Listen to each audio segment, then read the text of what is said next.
Alam niyo, Christian, nakakabaliw, no? Yung nangyari, no? If it were not such a tragedy, it would have been a comedy of errors, no? At dito natin nakikita na ang mga, sadly, ang mga impeachment judges, walang trial practice. They could be judges, but, in trial practice, well, first of all, basahin natin yung rules, no? Yung rules ng House. Klarong-klaro naman na after it is convened as an impeachment court, sunod na yung reading of the articles of impeachment, no? Yun. Ang nangyari dyan, nag-file ng privilege speech, tapos nag-privilege motion, tsaka inamend, no? Exactly the way you said it. There is no such thing first. Yung privilege motion ni Senator Judge Bato, there is no such animal as a dismissal. It is very clear in the Constitution and in the rules, it is trial. And trial means presentation of evidence. Trial will follow after after the respondent, dito si Vice President Sara Duterte, ay binigyan ng pagkakataon to file her answer. Sa answer niya, yung issue na lahat na sinabi ng mga proponent ng motion at yung nag-second at yung nag-amend, lahat yan para silang nag-argue ng defense lawyers.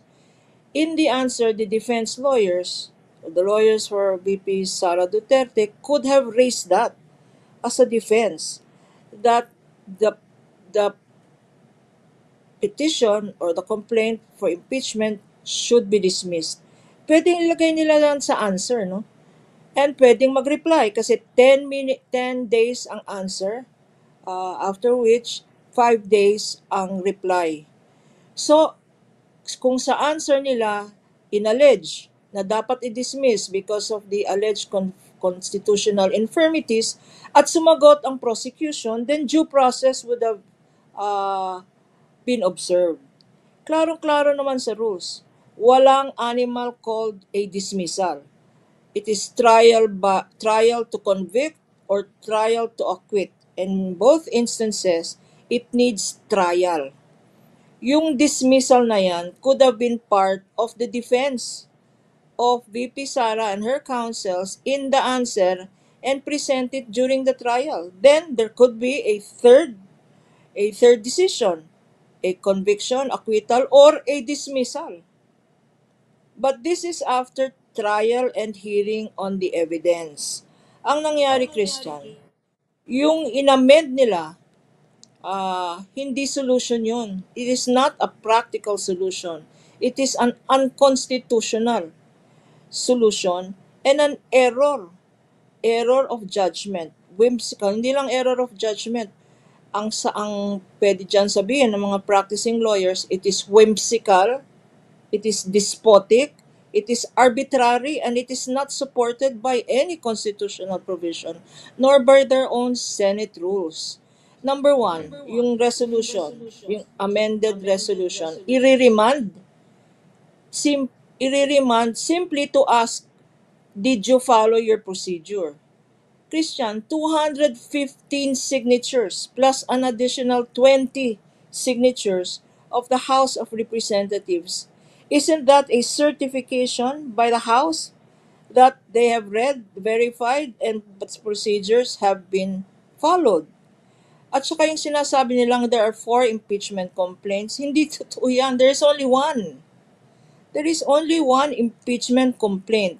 The earlier 3, pursuant to their rules, probably, and I don't want to second guess the House, kasi ang court, when a court receives, or when meron determination yan of substantial, whether it is in substance or in form, whether it's substantial. Ang first, alam naman natin, sinasabi ng Secretary of the House, no? The first impeachment complaint was too long.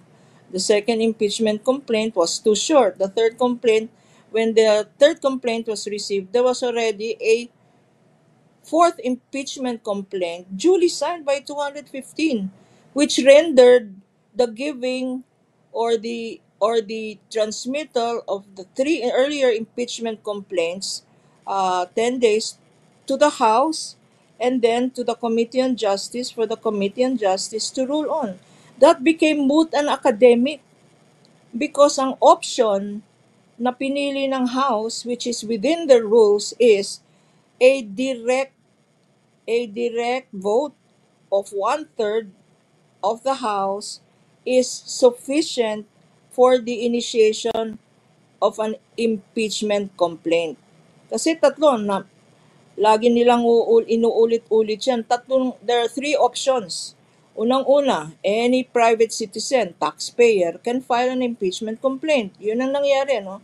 Pero yung impeachment complaint na yan dapat certified or supported by a member of Congress. That's the first option. Yung second option, directly can be filed by a member of Congress. At ang third option, itong third option ang inadopt ng House. Yung one-third vote, in fact, two-thirds vote sila eh. So, and all of them signed. When they signed, there is a certification that they read the complaint and that it is to their personal knowledge, they affirm the contents thereof. No, yun ang ibig sabihin ng Okay. verification. So, bakit pa Attorney. i-remand? It does not need to be remanded. All it needs is a communication to the House.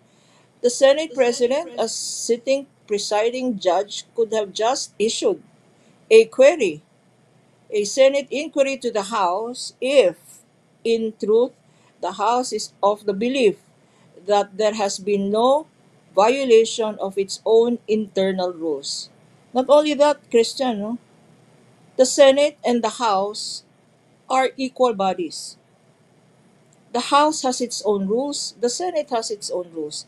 If the House is saying we are compliant with our own rules, what right does the Senate say?